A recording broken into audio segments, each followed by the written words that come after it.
Bonsoir à toutes et à tous. Merci d'être venus si nombreux pour, comme a dit Anne, cette soirée de la voix d'un texte consacrée à la correspondance d'André Breton à Simone Cannes. Simone Cannes qui fut sa première femme entre 1920 et 1931. Louis Aragon disait à propos de la voix d'André Breton « Ce qui m'étonne, ta voix est la seule qui ne s'altère pas par la poste ».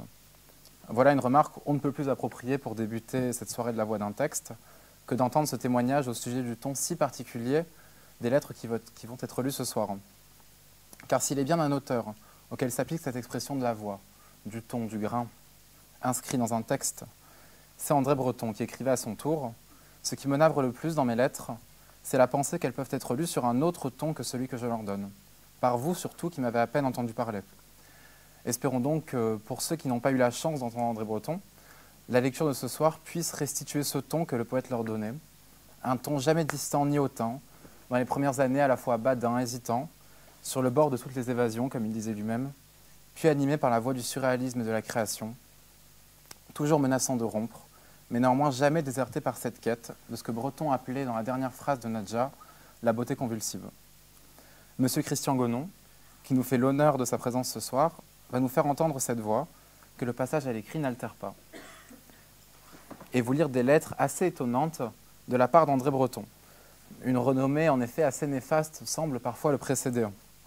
On lui attribue une réputation de chef de mouvement autoritaire, granitique, pontifiant et excommuniant à tout va, comme cela a pu être dit bien souvent à tort. Mais ici, ces lettres dévoilent une toute autre facette du poète, loin de cette figure publique.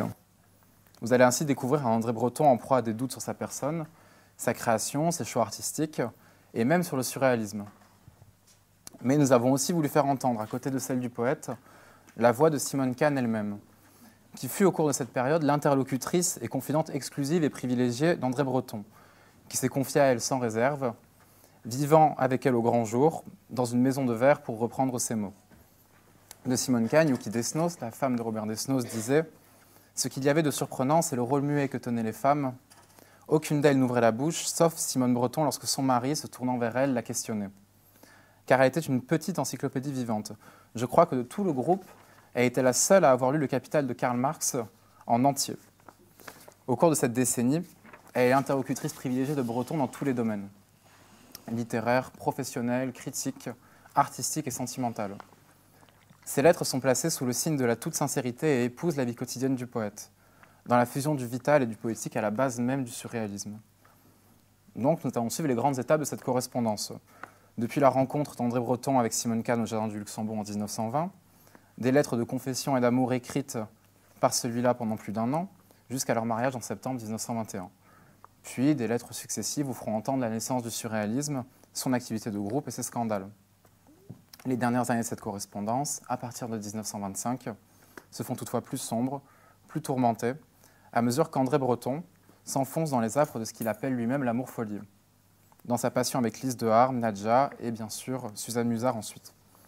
La période se clôt en 1929, alors qu'André Breton apprend que Simone Breton lui a caché depuis 1923 sa relation avec Max Moriz, enfreignant ainsi, selon lui, le principe central d'une transparence intégrale.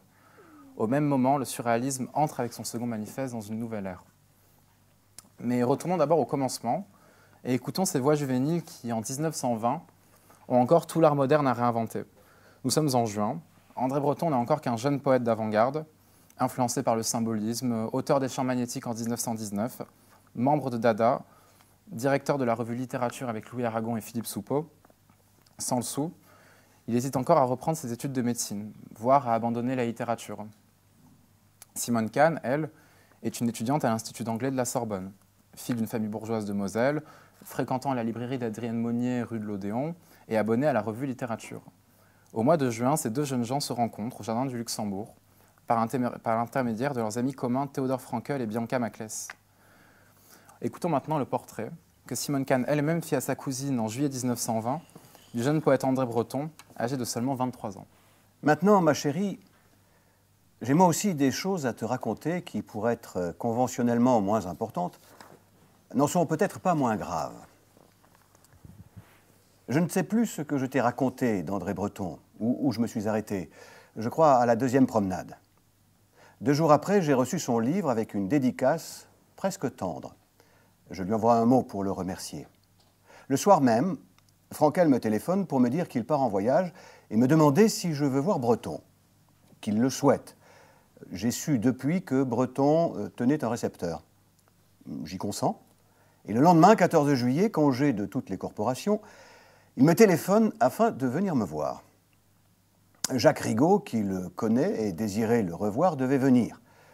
Je le lui dis et le prie de se joindre à lui, contente en somme, devant cet empressement, de n'avoir pas à le recevoir seul. J'avoue que j'étais très impressionné. C'était si inattendu et si bousculé, cette entrée dans ma vie. En outre, le type m'avait toujours fait impression. Tu te souviens que je lui avais trouvé l'air d'être un homme. J'avais beaucoup de curiosité, de sympathie, d'intérêt intellectuel, le contentement d'être distingué par lui et une grande envie de continuer à l'être. En même temps, un peu de peur. Enfin, quand il est arrivé ce jour-là, j'ai dû cesser de tricoter tant mes mains tremblaient. Avec cela, Rigaud, ravi, sitôt qu'il est dans une aventure, plaisantait et accentuait tout. La joie dans tout cela est qu'il a été mon grand confident. Et rien ne lui va mieux, et témoin chaperon, ce beau garçon. C'est assez comique. Ce mercredi 14 juillet, il y eut à la maison une conversation magnifique, abstraite et imagée, sur les sujets les plus divers, complexes et attachants, non entachés d'aucun flirt ni coquetterie. Une simplicité et une sincérité très grandes, même dans le contradictoire.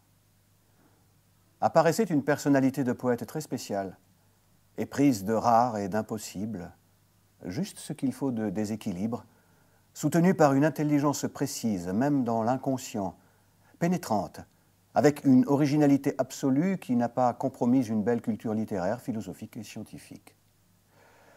Sentimentalement, aucune révélation. Le désir manifeste m'est timide de me revoir, mais pas même une attitude amicale. Je l'ai donc revu, 1 heure au Luxembourg, et un grand après-midi chez Jacques, où ce fut charmant. Et une autre fois, dehors, la veille de mon départ. Les rapports étaient restés à peu près les mêmes, avec seulement un regret plus marqué de mon départ, des attitudes où on pouvait percevoir une émotion contenue et un plaisir apparent et efficace à me parler de lui-même. Voilà tout. Ce dernier jour, il me remit un paquet de livres à lire, et je vis en l'ouvrant que 2 encore étaient dédicacés pour moi. Il m'avait dit qu'il m'écrirait, et je l'attendais avec impatience et une curiosité émue. Le mardi, juste avant de partir, je vis Bianca, qui était revenue de la veille et avait tout su par Frankel. Elle me dévoila le coup de téléphone et une ardeur que je ne soupçonnais pas. Il paraît qu'il a tanné Frankel pour me revoir. Enfin, Bianca exagère facilement. 18 jours que je suis ici, j'ai reçu 2 lettres de lui. Une personnalité éprise de rare et d'impossible, voilà ce que nous pourrions appeler un portrait prémonitoire d'André Breton pour la décennie. Tout au long de l'année 1920 et 1921, Breton va reprendre ce portrait à son compte, le développer, le déployer dans une 50aine de lettres à Simone Cannes, toutes très riches et denses, dans la tradition de ses correspondances amoureuses comme on a connu la littérature française, formant une longue confidence de la part du poète sur ses goûts artistiques, sa conception de la littérature, ses pensées sur l'existence et son avenir. Dans les 2 extraits que nous allons entendre à la suite maintenant, tirés de la lettre du 24 octobre 1920, nous allons voir combien André Breton pouvait être incertain quant à son destin. Même si les fiançailles du couple ont été décidées 1 mois auparavant, mais sont empêchées par la condition sociale d'André Breton, le poète ignore encore comment achever son entrée dans la vie d'adulte, avec une femme, un emploi et un logis. Sera-t-il médecin, homme d'affaires ? En cet instant, Breton est suspendu au choix de Simone Cannes, dont les parents désirent que le poète ait une situation avant de se marier. Mais Breton, qui est un rescapé de la guerre, cherche plus qu'un simple métier. Il cherche non pas la profession de penser ou de sentir, mais à penser et sentir immédiatement. Toutefois, cette lettre mérite surtout d'être entendue car elle est l'exemple de cette quête de l'identité qui habitera le poète toute la décennie, depuis cette lettre, 1920, jusqu'au fameux Incipit de Nadja, avec cette question qui est la suivante. Qui est la suivante. Et d'abord, Simone, qui suis-je? Avant de vous connaître, il est certain que j'eusse beaucoup moins attendu de ma volonté. Je m'engage aujourd'hui à être ce que vous voudrez. Et a priori, je me vois bien devenir médecin, homme d'affaires. Toutefois, je manque ici d'une conviction absolue. Comprenez-moi, surtout, je ne veux rien différer, vous le savez, Simone. Mais je prends garde. Suis-je bien sûr de me connaître? Ce par quoi je vaux, ce que vous aimez peut-être en moi, ce que j'aime peut-être en moi, n'est-ce pas tout ce qui ne m'est plus d'aucun secours? Les lois d'adaptation me donnent à réfléchir. Je sais bien qu'on a pu dire héroïquement « n'importe qui étant bon à n'importe quoi », etc. Mais si jamais vérité fut purement poétique, je crains que ce soit justement celle-là. J'ai peut-être tort de me présenter ces objections. Et comment les accueillerez-vous? Autrefois, il courait sur les artistes toutes sortes de bruits fâcheux, vous savez. On pensait communément que ces gens avaient renoncé à bien des choses et qu'une fois entrés dans cette voie, dussent les plus grands malheurs les menacer, ils ne s'appartenaient plus. Je crois cette opinion fort exagérée. Mais j'ai peur aussi qu'on en soit trop complètement revenu. Tzara lui-même, qui selon moi a plus fait que quiconque pour en revenir, a laissé échapper quelque part que tout finissait par des poèmes et des dessins. Et l'on nous dit que Rimbaud, à son lit de mort, n'avait pas conservé toute son assurance de commis voyageur. Le malheur est qu'on ne fait pas profession de penser ou de sentir. On pense, on sent, et on ne devient pas à volonté de marbre ou idiot. Pourvu, ma chérie, ma Simone chérie, que vous me suiviez bien. Vous vous dites que le jour où j'ai commencé à vous aimer, c'est passé pour moi quelque chose de si nouveau que, depuis, je suis un autre. Presque. Je ne suis pas un homme d'aventure. Quand j'étais enfant et qu'on me demandait ce que je voulais être dans la vie, je ne savais répondre qu'une chose, que je ne voulais pas être officier de marine. Mais personne n'avait parlé de faire de moi un officier de marine. Mais je sentais que je ne trouverais jamais de situation qui fût assez le contraire de celle-là. Aujourd'hui, je n'étudie pas, parce que de 4 heures passées sur un livre d'anatomie, je ne retiendrai, Simone, que votre visage. L'angoisse que sans doute à cette heure vous me cachez. Vous savez que je suis de ceux qui, de la guerre par exemple, ont été incapables de comprendre autre chose que cette espèce de divertissement forain. C'est très mal, n'est-ce pas, ce que je dis là? Très mal. Cette question de la situation sociale sera résolue par intermédiaire de Paul Valéry, premier maître poétique de Breton, témoin de son mariage le 15 septembre 1921, et qui introduit le poète auprès du grand couturier Jacques Doucet, collectionneur et mécène des écrivains d'avant-garde.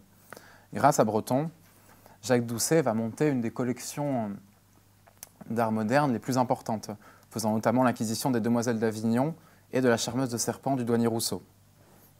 Les rapports avec Jacques Doucet seront essentiels pour cette décennie, et le surréalisme, puisqu'il en sera un des mécènes au départ, notamment pour Louis Aragon.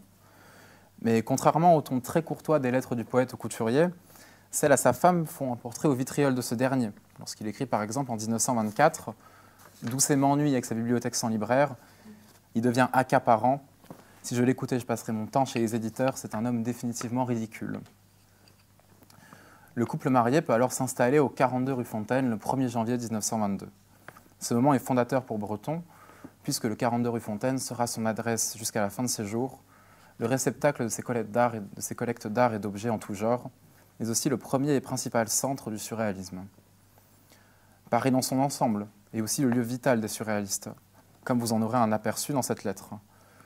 Vous y entendrez tout ce qui fait le quotidien d'André Breton et ses amis pendant les années 1920. Paris avec ses foires, ses cafés, ses artistes, ici Picabia ou Delaunay, et ses rumeurs aussi. Breton vit au rythme de Paris et cette lettre, comme un collage, juxtapose plusieurs nouvelles disparates qui seront le terreau des expériences littéraires de Breton.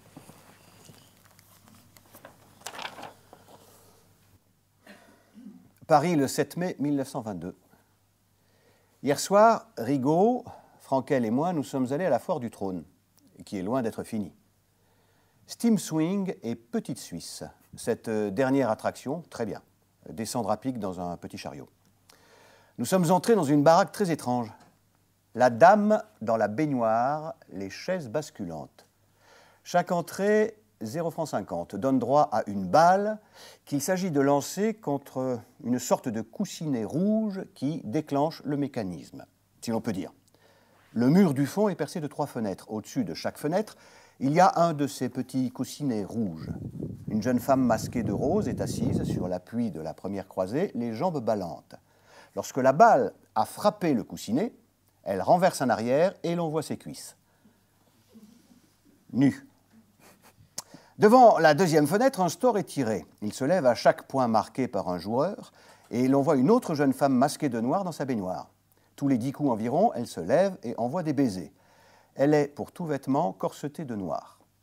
La troisième fenêtre présente le même dispositif que la première, à ceci près que la personne renversable est un petit garçon aux cuisses également nues. Une pancarte signifie bien qu'il est interdit de parler aux dames, ce qui n'empêche qu'on en entend d'étranges et de bonnes. Cet après-midi, Aragon, Vitrac, Delaunay, ici, rue Fontaine. Philippe n'est pas venu hier chez Certa, il m'a répondu par une lettre assez gentille. J'ai reçu ce matin une carte de Pierre de Massot, adressée à nous deux. Picabia vient de rentrer à Paris, son oncle Davaman étant au plus mal. On dit que Marie Laurencin, atteinte d'hydropisie soudaine, elle enfle brusquement dans un taxi, et opérée d'urgence dans une clinique de la rue Piccini, est mourante. Voilà, j'espère quelques nouvelles. J'y joins mon amour, toutes sortes de pensées, beaucoup plus intimes et très tendres. André. En plus de l'amusement que procurent ces belles balançoires, elles indiquent au groupe auquel appartient André Breton, en pleine rupture avec Dada et en quête d'une nouvelle direction pour l'art, un moyen justement d'inventer une nouvelle forme de création littéraire et un moyen de changer la vie, pour reprendre l'expression de Rimbaud, capitale pour les futurs surréalistes.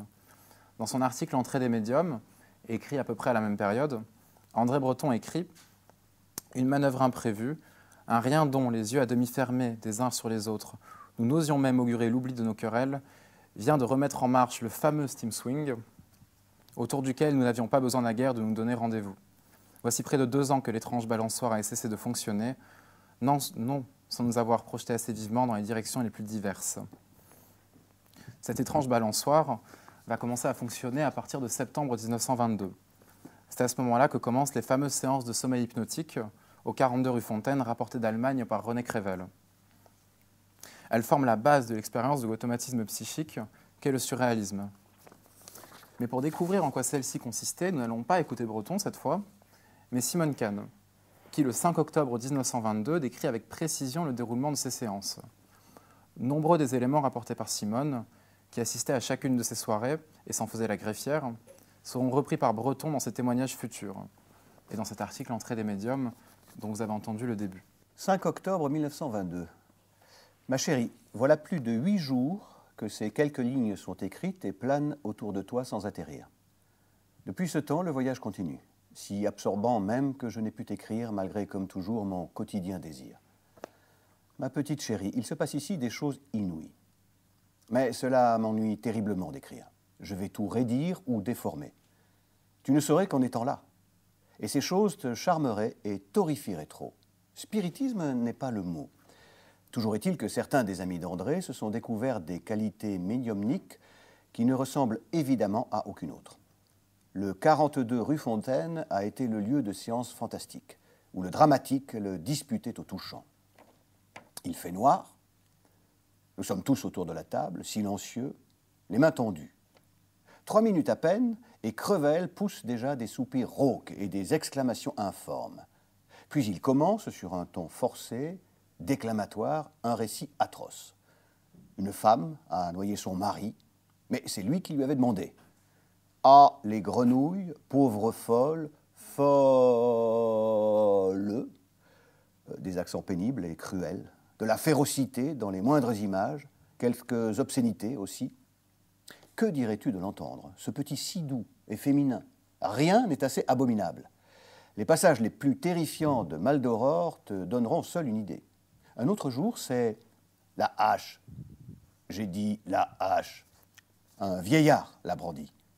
La femme sera nue. C'est naturellement une femme adultère. Un autre jour, il écrase de ses talons les yeux de toutes les femmes. Ou bien de ses 2 pouces jusqu'à ce que la cervelle, etc., etc. Un autre jour encore. J'ai surpris le secret de ma cuisinière, sur un ton sarcastique. Elle est l'héroïne d'une scène obscène et criminelle qui s'est déroulée au bois de Vincennes avec un soldat du 13e pour héros, où se trouve mêlé le Mont Blanc, au pied duquel on a creusé avec l'ongle un fossé de 4810 mètres. Un imbroglio formidable et extrêmement poétique, toujours dramatique et exorbitant. La dernière fois, on vend à Lancan les robes de la princesse de Lamballe, mais on ne vend pas ses chapeaux. Elle a mis ses 15 000 chapeaux sur sa tête, en haut de la pique de fer qui est à présent son corps. Cette femme, qui a 2 mètres de haut, est grosse à peine comme le petit doigt, et elle est nue. La peau humaine n'est jamais nue, car qui s'est jamais déshabillé jusqu'à montrer la pique de fer? Il s'agit d'ailleurs de son corps impair. Bon, imagine ces récits dans l'obscurité, et presque hurlés par moments, et à d'autres traînés à ne plus finir. Ces séances dureront plusieurs mois, mais devant l'ardeur de certains, notamment de Robert Desnos, aux pulsions parfois meurtrières et n'hésitant pas à déambuler dans le 42 rue Fontaine armé d'un couteau, Breton décide de cesser ses expériences. Et passons maintenant à 1924. 1924, c'est, vous le savez, l'année officielle de la naissance du surréalisme. Breton a pris ses distances avec Dada, a annoncé l'abandon du terrain littéraire en avril 1923, puis a repris l'écriture poétique avec Clair de Terre. Au sein du groupe composé entre autres par Louis Aragon, Paul Éluard, Robert Desnos, Philippe Soupeau, Roger Vitrac, etc., va se lancer dans la révolution surréaliste, dont le premier numéro paraît le 1er décembre 1924. Mais que de chemin parcouru avant cette date? Car au début de l'année, Breton est en effet encore à chercher le sens de son art. Cherchant à retrouver sans cesse l'usage de l'accidentel, du domaine infini du possible, comme il l'appelle, le poète fonde sa recherche aussi bien dans la réflexion sur son identité que dans l'affirmation de son amour total pour Simone. Les deux s'entremêlent, par exemple, dans cette lettre du 11 mars 1924. Ce dont je m'en veux le plus, c'est du pauvre emploi que je fais de mes instants de solitude. De ce que je ne sais pas m'y réserver de très distinct, de très court. De ce qu'il y a de trop fondu désormais dans ma vie. De tourner exclusivement vers toi, abrité délicieusement par ton regard, par tel ou tel de tes gestes qui me charment plus que d'autres. Comprends-tu? Il me faut à tout prix retrouver l'usage de l'accidentel. Pouvoir noter sur mon propre calendrier, de temps à autre, quelque chose d'équivalent à ce fait historique qu'on peut lire chaque jour en détachant la page sur le calendrier de tout le monde. Tant de poésie s'attache à tout ce que je n'ai pas encore fait, à ce que je me sens faire pour la première fois et qui était douteux, qui déjà ne s'inscrivait plus nettement dans mes jours. La jeunesse n'est, je pense après tout, que le domaine infini du possible. La vieillesse, que le domaine de plus en plus circonscrit du probable. J'en suis à l'époque où l'on espère pouvoir encore, dans une certaine mesure, déjouer, réduire le probable. Le déjouer, le réduire. Comme le temps passe. Il n'y a qu'1 ou 2 ans, ce probable, je ne le connaissais, je ne m'y arrêtais même pas. À Nantes, pendant la guerre, j'étais purement jeune. Ces derniers jours, j'ai cherché à quoi cela tenait. Mon cher petit, tu vas m'écrire au moins. Que fais-tu? En quelle disposition te trouves-tu? Quelle opinion avais-tu de moi? Tiens, voici ta lettre qu'on m'apporte, avec un beau poème encore. Ma chérie, je suis profondément ému, tu parles si bien, comme toi seul, avec cette gravité légère qui me trouble par-dessus tout. L'étrange, c'est cette idée qu'un jour, je pourrais cesser de t'aimer, comme si la preuve du contraire n'était pas faite depuis longtemps. Tu as tenu une fois pour toutes une trop grande place dans mon cœur pour qu'une telle supposition soit fondée. Oui, les femmes ont tort, je le maintiens, de placer leur raison dans l'amour.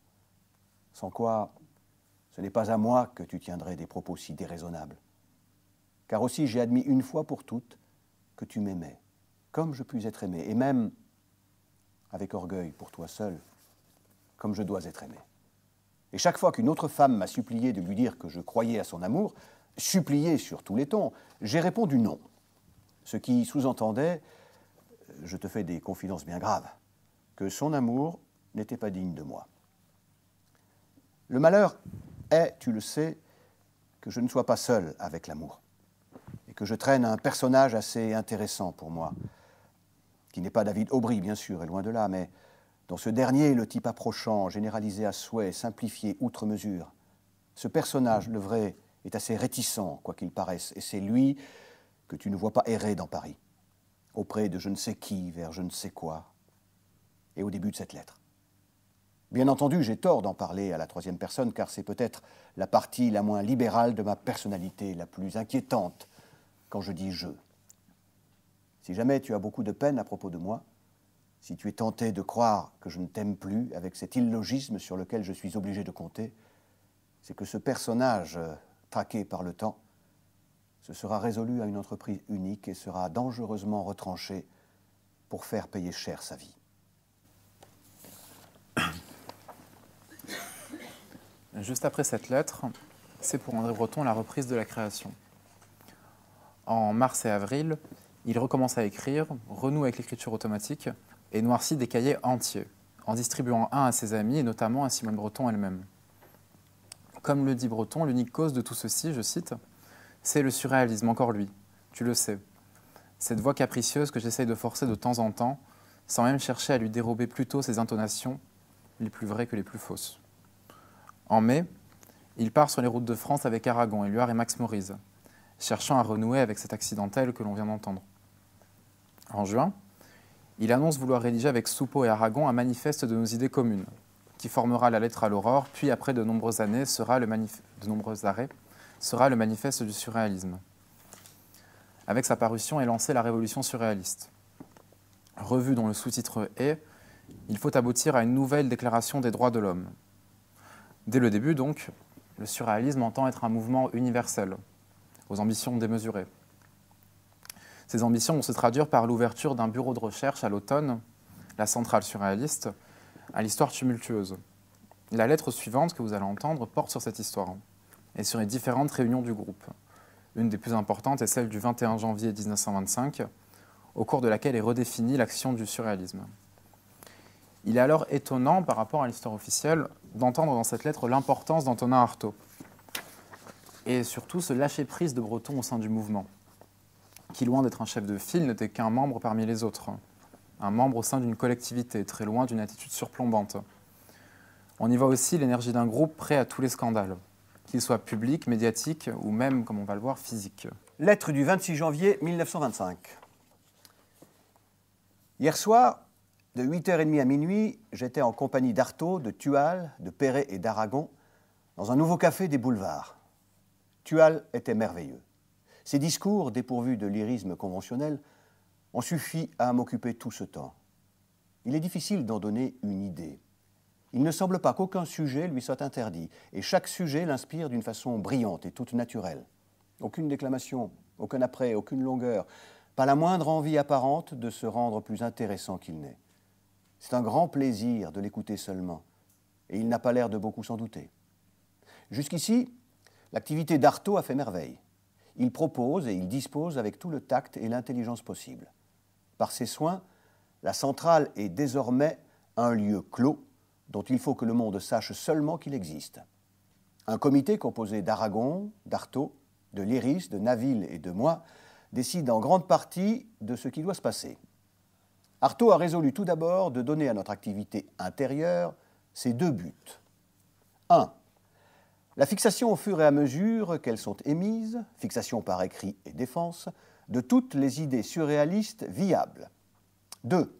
La constitution d'un dossier très important de notes relative à tous les ouvrages ayant paru jusqu'à ce jour et dans la composition desquels il entre trace de merveilleux, type ma note sur le moine dans le manifeste. Ce travail pourra donner lieu plus tard à la publication d'un glossaire complet du merveilleux.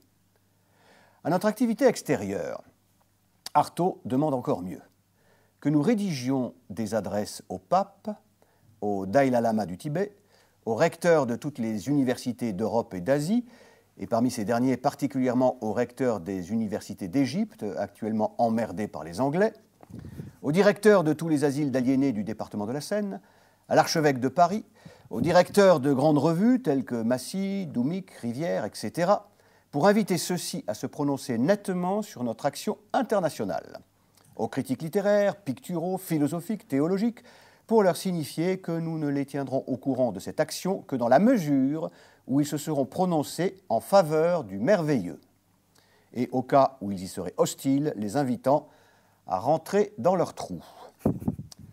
Dès aujourd'hui, nous avons adressé le télégramme suivant.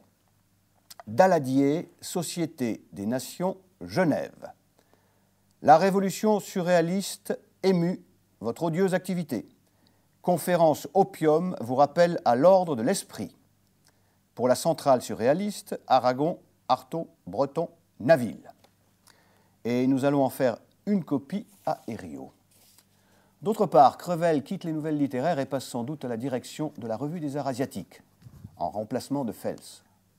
Demain, nouvelle réunion générale chez Certa. Dis-moi, ma petite Simone, ce que tu penses et ce que pense Maurice de tout ceci. Que te dirais-je d'autre concernant mes faits et gestes? Ah oui, figure-toi qu'hier soir, rue Fontaine, en rentrant avec Artaud, Aragon et Tual, un type d'une quarantaine d'années qui passait avec une femme ayant bousculé Artaud, je l'ai injurié assez fort pour qu'il revienne sur ses pas et me décoche un grand coup de poing dans l'œil. Oui, il a reçu aussitôt ma canne en plein visage, et à toute volée, cassant son lorgnon et le marquant, j'espère, pour quelques jours. Je n'en ai pas gardé une trop mauvaise idée de moi. Quant à mon œil, que je m'attendais à voir tout meurtri, il n'a pas été du tout abîmé. Artaud était incroyablement confus et ne pouvait plus se séparer de moi tant il avait de remords. C'est tout. C'est tout, mais on retrouve dans cette conjonction de l'action politique de groupe et du scandale l'essence du mouvement surréaliste en cette année 1925, qui connaîtra d'autres beaux exploits, notamment le banquet Saint-Paul-Roux en juillet 1925, au cours duquel Michel Léris, du haut d'un balcon, crie « À bas la France !» avant de se faire lyncher copieusement au public, juste à côté, boulevard du Montparnasse. À sa sortie de l'hôpital, Breton écrit à sa femme « On a revu hier matin Léris à Cyrano, il n'est pas abîmé et il m'a paru même que son visage avait pris une plus grande douceur. » Mais la correspondance d'André Breton à Simone Kane, en plus d'être une chronique de la vie du surréalisme, est aussi et surtout une œuvre littéraire en soi, et la matrice des autres textes du poète. Les deux lettres suivantes que nous allons entendre sont en l'occurrence le reflet et l'esquisse de Nadja, que Breton commence à rédiger en août 1927 au manoir d'Angot. La première relate sa visite chez la voyante Sacco, dont Breton dit dans Nadja qu'elle ne s'est jamais trompée à son sujet, et nous permet de poursuivre notre exploration de la quête par le poète de ce qu'il appelait la révélation du sens de sa propre vie dans Nadja. Vous pourrez apprécier ensuite si la voyante s'est ou non trompée. Lettre du 9 juillet 1925. L'après-midi, pour vérifier certains dires de Malkine, qui déjeunait avec moi, j'ai décidé d'aller en sa compagnie et en celle de Desnos et de Charles Baron trouver une voyante du côté de la Tour Eiffel. Croyais-je en finir avec l'homme aux 49 possessions de la matinée? Toujours est-il que cela devait être assez curieux. Cette personne, une Russe, se borne à faire écrire sur une feuille quadrillée le jour, l'heure et le lieu de votre naissance, après quoi elle se met à parler sans presque vous regarder et en fixant une boule de verre incolore sur laquelle est ouvert un écrin à doublure rose. Pour s'instruire de votre vie passionnelle, elle vous passe à l'index gauche une bague à pierre rouge pour le rétrospectif, à pierre bleue pour le futur. Connais-tu, mais peut-être ces sortes d'endroits? Elle a commencé par me dire qu'elle distinguait jusqu'ici dans ma vie 3 époques bien distinctes. La première allant de et jusqu'à 1914-1915, où je poursuivais des études, qu'elle n'a pu déterminer. Une seconde, 1918-1919, caractérisée par une grande indécision de ma part et l'interruption de tout travail volontaire. Une troisième qui part de 1921-1922 pour prendre fin en 1931-1932, qui est à l'époque actuelle et au cours de laquelle je demeure fort mécontent de moi-même, ma vie étant à mes aspirations dans le rapport de ces 2 lignes qu'elle a tracées. Je me livre durant tout ce temps à un travail qu'il est aussi malaisé de définir. Il s'agit évidemment d'un travail de l'esprit, mais ce n'est pas assez dire. C'est au travail ordinaire de l'esprit, ce que le travail de l'esprit est au travail manuel. Bon, ici, grande confusion. J'ai été malade et je continue à très mal me porter. En me touchant la main, elle ne ressent aucune des secousses magnétiques particulières qui témoignent de la santé. Mes idées, la nature de mes idées la surprennent visiblement. En somme, ces idées sont toutes droites, mais elles ont une tournure fantastique, comme ceci. De l'examen très rapide de l'intérieur de ma main, il résulte que j'ai du talent, beaux-arts, mais c'est ma complexité psychologique qui la frappe par-dessus tout. Il y a en moi deux personnages. Encore, ceux-ci sont-ils doublés par deux autres. L'un d'entre eux vit parfaitement retiré en lui-même, et il est tout à fait replié. L'autre a des soucis humanitaires considérables. L'un des doubles a une vie spirituelle, intellectuelle, des plus actives, mais il est limité dans le temps par l'autre qui tient la scène plusieurs heures par jour et qu'elle nomme le muet. Vers 1931-32, ma vie change du tout au tout. Moi qui jusqu'ici peu voyagé et qui n'ai guère quitté la France, plus que de quelques jours, je m'en vais vraiment, je passe la mer. Le Sud, non pas l'Afrique, ni naturellement l'Amérique, mais l'Asie, oui, la Chine, où vous resterez 20 ans. J'y serai en butte à des dangers continuels, sans y trouver la mort toutefois. Puis je reviendrai, et ce sera la dernière époque et la plus surprenante. Pour la première fois, je goûterai pour moi-même le repos. C'en sera fini en moi de toute lutte. J'aurai tout, la gloire, la fortune, celle-ci devant me faire défaut jusque-là. Je serai à la tête d'un parti politique extrêmement important. Impossible de dire lequel. Et j'aurai pour ennemi très particulier deux hommes, dont l'un s'appelle Charles et l'autre Raymond. La grande réussite de ma vie sera d'ordre politique, sans aucun doute. C'est aussi, rappelle-toi, ce que m'avait prédit cette femme un soir chez Certa, et le voyage en Orient vers la même époque. Je ne divorcerai jamais et j'aurai deux enfants. Mon père mourra en 1929. C'est tout, à ceci près que je rencontrerai plus tard une femme qui ne sera jamais ma maîtresse, qui sera grande, brune, avec des yeux clairs et très pâles, un être tout à fait supérieur, paraît-il, pour qui j'éprouverai une grande passion et qui aura de l'influence sur moi. Après elle, je ne pourrai plus penser ni voir une seule femme nouvelle. Dis-moi, ma petite Simone chérie, ce que tu penses de cette consultation. Bon, pas très crédible tout ça quand même. Hein. Mais bon, c'est pas non plus le plus important. Et le 4 octobre 1926, alors qu'il descend rue Lafayette, André Breton croise une jeune femme, une inconnue au visage frêle, comme il dit, et dont les yeux l'interpellent. Lorsque celui-ci lui demande son identité, celle-ci répond « Nadja », parce qu'en russe c'est le commencement du mot « espérance » et parce que ce n'en est que le commencement. Commence alors une passion brève de seulement une dizaine de jours, au cours de laquelle André Breton poursuit celle qui se nomme en réalité Léona Delcourt, mais déclare elle-même être l'Amérante. Devant toutefois la folie naissante de Nadja, son état de santé se dégradant et le péril dans lequel elle met sa propre vie ainsi que celle de Breton lui-même, le poète se détache progressivement. Le récit de cette fuite en avant sera le sujet de Nadja, où Breton fait le point sur son existence depuis les champs magnétiques en 1919 et note, je cite, « les manifestations objectives de mon existence ». La lettre que M. Christian Gonon va nous lire maintenant n'est pas d'un autre genre et est écrite un mois après la rencontre avec Nadja. Elle nous donne le portrait réel de cette femme, qui est alors l'identique de celui de l'ouvrage, comme pour mieux montrer que pour Breton, rien n'était aussi réel et vital, après tout, que les buts du surréalisme. 8 novembre 1926. Que te raconter pourtant? Les scènes de sauvagerie d'avant-hier sont trop loin. Je m'occupe plus guère. Les histoires communistes en restent toujours au même point. Les gens ne sont pas plus drôles. Je te parlerai encore de Nadja. Je te parlerai même d'une manière particulière. Et tout de suite, en un mot, que faire? J'ai eu plusieurs discussions nouvelles avec elle. Et chaque fois, je me suis demandé à quoi je les devais. À mon irritabilité, à ma douceur, à mon ennui, ou à cette idée forcément injuste que je me fais de son manque de cœur ou de désintéressement. Tu te souviens, nous en avons parlé quelquefois. Cet après-midi encore, j'ai éprouvé si fort la tristesse résultant de ce malentendu que, comme elle me le demandait brusquement, je me suis décidé à la faire se rencontrer avec Éluard, celui-ci pouvant peut-être se prononcer plus impartialement et plus sûrement que moi. Je ne te répète pas les propos qui s'échangent chaque fois. Je t'ai dit et bien dit quelle angoisse il ne manquait jamais de me causer, et comme ils me paraissent extérieurs à ce que cette femme est et à ce que je suis. Ma susceptibilité n'est pas plus en cause que la sienne, j'en demeure persuadé. De mon côté, et étant donné l'attention que j'y apporte, mes chances d'erreur sont d'autant plus minimes que cette femme, je ne l'aime pas, et que vraisemblablement, je ne l'aimerai jamais. Elle est seulement capable, et tu sais comment, de mettre en cause tout ce que j'aime et la manière que j'ai d'aimer. Pas moins dangereuse pour cela. Comme à peu près je m'y attendais, les conclusions d'Éluard sont les suivantes. Malentendu social résultant de pure et simple impossibilité matérielle.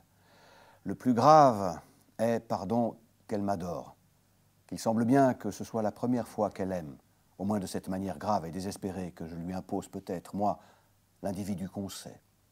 Elle dit, à Éluard, et content qu'il ne me le répète pas, qu'elle ne peut rien, plus rien à son sort, que voir quelqu'un d'autre que moi lui devient un supplice.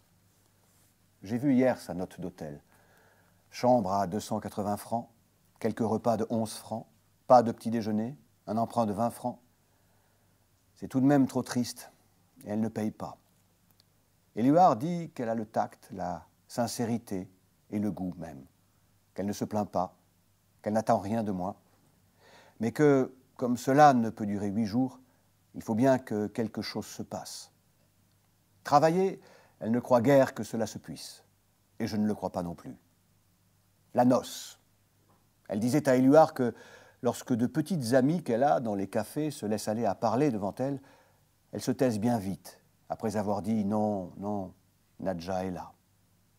C'est donc encore une solution romanesque. Et puis, il lui serait, paraît-il, impossible de me revoir, de lever les yeux sur moi. Et je songe ce beau regard.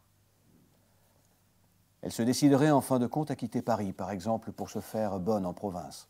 Et elle pense qu'alors, elle pourrait se retrouver devant moi, de loin en loin, sans avoir à rougir.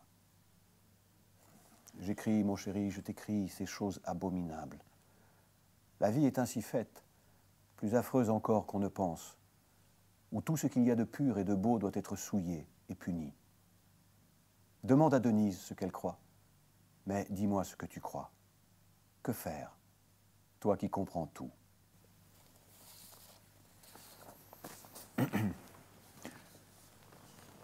Mais comme l'écrivait Breton lui-même, un être aimé en chasse souvent un autre, et qu'apporter qui sait, je cite, repris déjà par la merveille en qui de la première à la dernière page de ce livre, ma foi, n'aura du moins pas changé, tinte à mon oreille un nom qui n'est plus le sien.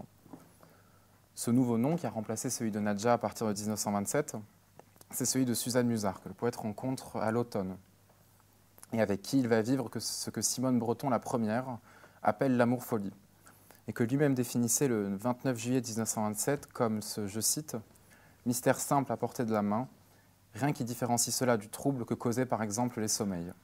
C'est un peu plus fort et voilà tout. » Malheureusement, Suzanne Musard, avec qui Breton a fui pendant un mois à Toulon puis en Avignon, est déjà l'amante puis la femme de l'écrivain Emmanuel Berle. Et Breton, quant à lui, de son côté, est marié à Simone Can. Devant cette impossibilité imposée, Breton entame à partir de novembre 1927 une autre fuite en avant, qu'une série de lettres relate. Ces lettres de l'année 1927 et 1928 sont longues, contradictoires, et donnent à entendre les tourments du poète à ce moment de sa vie. Mais comme le dit Breton, Simone Breton reste pour lui la voix capable de lui répondre en cette période. Il dit « Il est vrai que je vis dans un assez grand état panique, que je passe le meilleur de mon temps à fuir ce que je me représente pour moi-même de plus facile, de plus probable, de plus déterminé, que cette affaire entre moi et moi est assez embrouillée, assez sinistre, et de là à admettre que je t'oublie si peu que ce soit, par exemple, il y a un abîme. » L'extrait que nous allons entendre à présent poursuit la tonalité passionnée de la déclaration finale de Nadja, tout en renouant avec les premières confessions faites par André Breton à sa femme en 1920 et 1921. Il n'est alors à ce moment-là plus ici question de l'activité surréaliste, de scandale ou de revue, ni de la vie parisienne, mais seulement du tumulte intérieur du poète, exprimé dans cette lettre fleuve de 10 pages, et d'où nous n'entendrons qu'un court extrait, témoignant de l'extrême sincérité de Breton et de la fusion totale de la vie et de sa mise en forme par l'écriture. Il n'y a ici pas de commentaire à rajouter avant cette lettre, sinon de penser à cette phrase de Nadja, inspirée directement de cette passion, et dont la lettre que vous allez entendre est sûrement l'écho dans la vie, je cite, « Le cœur humain beau comme un sismographe ».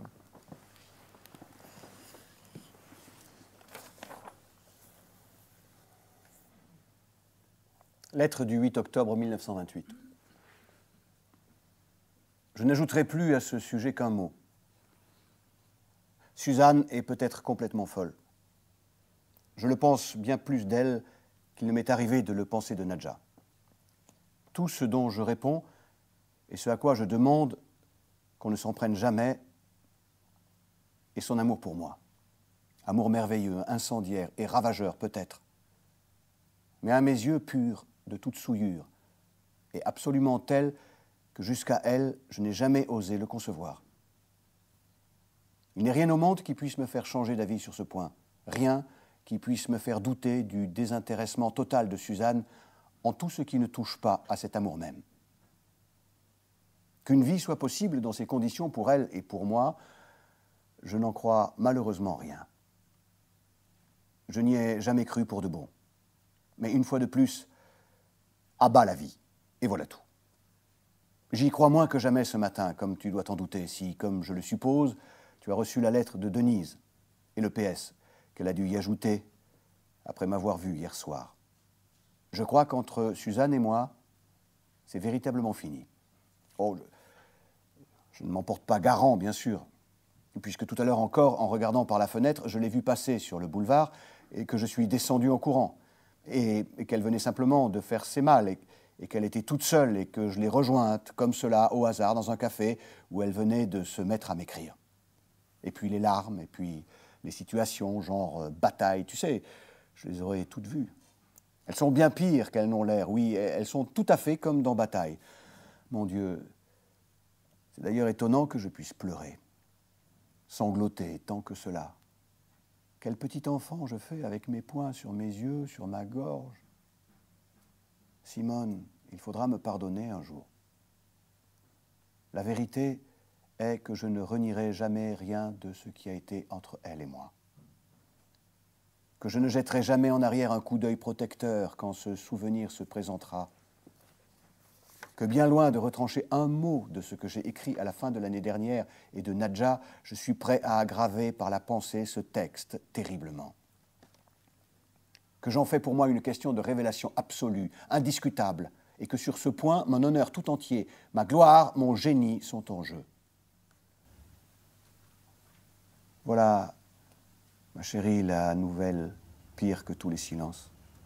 Quiconque ici parmi mes amis se permettra d'apprécier mon attitude à cet égard d'une manière un tant soit peu légère, cessera d'être aussitôt mon ami.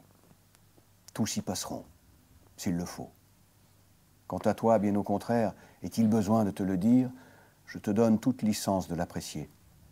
Et tu peux, sans jamais m'offenser, l'apprécier comme tu voudras. Sois même injuste, je le veux bien. Simone, ma chérie. Malgré cette déclaration réitérée à sa femme, en conclusion de cette lettre, Breton lui demandera le divorce, puis ce sera la rupture brutale le 15 novembre 1928, en apprenant l'existence d'une relation entre Max Maurice et elle depuis 1923, et en découvrant donc que, selon lui, le principe d'une vie au grand jour n'avait pas été respecté.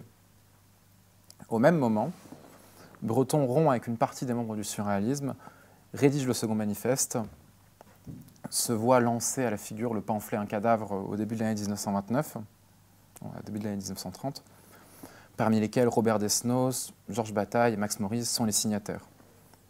Une nouvelle période commence alors pour le surréalisme et pour André Breton. Reste alors pour conclure à rappeler la place essentielle de la destinataire de ces lettres, co-créatrice de cette correspondance par le reflet que chacune de ces lettres renvoyait au poète, et qui disait à son sujet « Ce que tu représentes pour moi, si ce mot peut avoir un sens, c'est tout ce qui m'attache à la vie, tu le sais. Hélas, parfois il m'arrive de subir avec violence l'appel de ce qui m'en détache. Ce double appel entre ce qui attache à la vie et ce qui détache Breton, ce pessimisme et cet optimisme, fut le thème central de ces lettres donc, avec celui de la quête d'une vie intérieure toujours fuyante et insaisissable, menaçant toujours pour Breton de rompre sous les coups du pessimisme et du scepticisme, mais dans la poésie, et à cette époque-ci, l'affirmation de ce vital à atteindre, comme le montre le poème que nous allons entendre en conclusion. Plutôt la vie. Plutôt la vie que ces prismes sans épaisseur même, si les couleurs sont plus pures. Plutôt que cette heure toujours couverte, que ces terribles voitures de flammes froides, que ces pierres blettes. Plutôt ce cœur à cran d'arrêt que cette mare au murmure, et que cette étoffe blanche qui chante à la fois dans l'air et dans la terre, que cette bénédiction nuptiale qui joint mon front à celui de la vanité totale. Plutôt la vie. Plutôt la vie avec ses draps conjuratoires, ses cicatrices d'évasion. Plutôt la vie, plutôt cette rosace sur ma tombe. La vie de la présence, rien que de la présence où une voix dit « Es-tu là ?» où une autre répond « Es-tu là ?» Je n'y suis guère, hélas, et pourtant, quand nous ferions le jeu de ce que nous faisons mourir, plutôt la vie. Plutôt la vie, enfance vénérable, le ruban qui part d'un fakir ressemble à la glissière du monde. Le soleil n'a beau être qu'une épave, pour peu que le corps de la femme lui ressemble. Tu songes en contemplant la trajectoire tout du long, ou seulement en fermant les yeux sur l'orage adorable qui a nom ta main. Plutôt la vie. Plutôt la vie avec ses salons d'attente, lorsqu'on sait qu'on ne sera jamais introduit. Plutôt la vie que ces établissements thermaux où le service est fait par des colliers. Plutôt la vie défavorable et longue, quand les livres se refermeraient ici sur des rayons moins doux, et quand là-bas il ferait mieux que meilleur, il ferait libre. Oui, plutôt la vie. Plutôt la vie comme fond de dédain à cette tête suffisamment belle, comme l'antidote de cette perfection qu'elle appelle et qu'elle craint. La vie, le phare de Dieu, la vie comme un passeport vierge, une petite ville comme Pont-à-Mousson. Et comme tout s'est déjà dit, plutôt la vie.